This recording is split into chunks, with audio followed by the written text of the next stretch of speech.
আমার চেহারার সামনে আল্লাহ আছে মানে আজারে কথা বল না। আজারে মানে সহিহ বুখারী 5760 নম্বর হাদিস। আজারে হাদিস আছে। রাসূল আকরাম সাল্লাল্লাহু আলাইহি সাল্লাম নামাজে দাঁড়াইছে।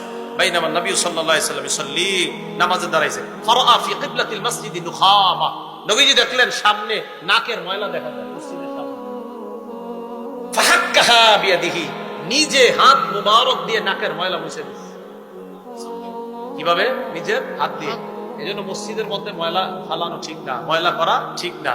মনে রাখবেন সেই বুখারী আরেকটা বর্ণনা আছে, আল বুযাকু ফিল মাসজিদি খাতিআ ওয়া কাফফারাতুহা দাফনুহা, মসজিদের মধ্যে থুতু ফালানো, এইগুলা ফালানো, এগুলা গুনাহ, এগুলার কাফফারা হলো মুছে দেওয়া। তো রাসূল আকরাম সাল্লাল্লাহু আলাইহি সাল্লাম মুসলিম ফাতাগায়্যাযা, চেহারা লাল হয়ে গেছে, রাগ হয়ে গেছে। নবীজি বললেন, আচ্ছা তোমরা এগুলা করো কেন?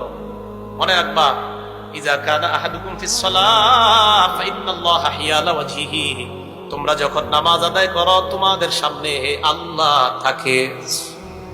আমরা যখন নামাজ আদায় করি, আল্লাহ নবী বলেন তোমার চেহারার সামনে আল্লাহ থাকে। বলেন আমরা নামাজ পড়ি যখন আমাদের চেহারার সামনে কে থাকে? ফালা ইয়াতানাখামান্না আহাদুকুম ফিস সালাহ, অতএব নামাজের মধ্যে তোমরা নাকের ময়লা এদিক সেদিক ফালাইবা না। তাহলে বলেন তো আমরা সালাতে যখন থাকি আমাদের সামনে কে থাকে?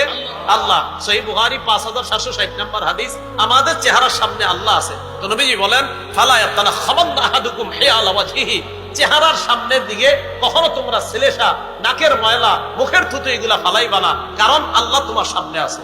মনে থাকবে তো কথাগুলা? তাহলে ইবাদত করি কার? আমরা কাকে দেখতে পাই? না না, আমরা যদিও দেখতে না পাই, কে দেখে? এটা ইবাদতের আমানত।